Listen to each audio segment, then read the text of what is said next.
ყოფილი პატიმრის სკანდალური აღიარება, როგორ მოხდა სიმონ კილაძე ციხეში, პირველი ჯაშუშური სკანდალის გმირი, მისი უკანონო დაპატიმრების საქმის მონაწილეებს ასახელებს. ესენი არიან ვანო მერაბიშვილი, მიხეილ სააკაშვილი, გიორგი არველაძე და შალვა ჟღენტი. კილაძის მტკიცებით, სწორედ ამ ადამიანებმა მოუწყოს პროვოკაცია და დანაშაული ძალით აღიარებინეს. პრეზიდენტის ადმინისტრაციის პრესამსახურის ყოფილი თანამშრომელი დაკითხვის პროცესსაც იხსენებს და ამბობს, რომ უშუალოდ ჟღენტი მას შვილების ფიზიკური განადგურებით ემუქრებოდა. ამ განცხადებების შემდეგ იურისტები პროვოკაციაში მონაწილე პირების პასუხისმგებლობაში მიცემას მოითხოვენ. პირველი ჯაშუშური სკანდალის გმირი სიმონ კილაძე თავს დამნაშავედ არ მიიჩნევს და აცხადებს, რომ თავისუფალი აზროვნებისა და კრიტიკული შეხედულებების გამო დააკავეს.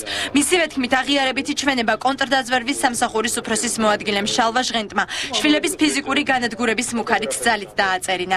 შინაგან საქმეთა მინისტრმა დაავალა კონტრდაზვერვის სამსახურს, თვალი ედევნებინათ ჩემთვის, რამე საეჭვო აღმოიჩინათ და შემდეგ შეატყობინეს პრეზიდენტს. რაც საკვირველია, გიორგი არველაძე საქმის კურსში იყო, იმიტომ რომ ეს წინასწარ მომზადდა ეს ჩემი დაკავება. ძალადობრივი საპროცესო შეთანხმების შესახებ ღიად საუბარი სიმონ კილაძემ უფლებადამცველთა გაერთიანების იმ პროექტის პარგლებში გადაწყვიტა, რომელიც აღნიშნული პრობლემების მქონე მოქალაქეთა რეგისტრაციას ითვალისწინებს. იურისტ ნიკოლოზ მჟავანაძის განცხადებით, შალვა ჟღენტი კილაძის დაკითხვისას სატელეფონო კონსულტაციებს სწორედ ვანო მერაბიშვილთან გადიოდა. აქტუალური თემა იყო საზოგადოებაში გირგვლიანის საქმე, ციხის ბუნტი და ხელისუფლებას სურდა ახალი გარკვეული PR ეფექტი შემოერთებებინა მოსახლეობისათვის და გადაეტანა ყურადღება რაღაც სხვა ახალ თემაზე.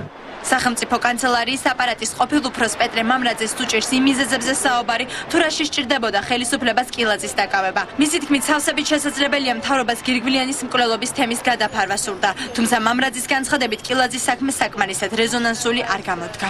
ინფორმაცია იყო ასეთი, რომ უცხო ქვეყნიდან უცებ ჩაურიცხეს საკმაოდ დიდი თანხა, სიტყვაზე $20,000 თუ სხვა, და როცა კითხეს საიდან და როგორ, მაშინათვე აღიარა, რომ ეს მიიღო უცხო ქვეყნიდან, დღეს ირკვევა, რომ უკვე მაშინ იყო, როგორც ყვება კილაძე, ზემოქმედების დამნიშნულობა აქვს ფიზიკურად აწამებენ ადამიანს, თუ ემუქრებიან ოჯახს. მეცხრე არხმა ტელეკომპანია იმედის გენერალურ დირექტორთან გიორგი არველაძესთან დაკავშირებას სცადა, თუმცა მან ჩვენს ზარს არ უპასუხა. კომენტარი ამ თემაზე არც ნაციონალურ მოძრაობაში გააკეთეს და არც პრეზიდენტის მაშინდელმა ადმინისტრაციის თანამშრომელმა თემურ გრიგალაშვილმა ისურვა ჟურნალისტებთან საუბარი. სიმონ კილაძე და უფლებადამცველთა გაერთიანება პროვოკაციაში მონაწილე ყველა პირის სისხლის სამართლის პასუხისგებაში მიცემას მოითხოვს.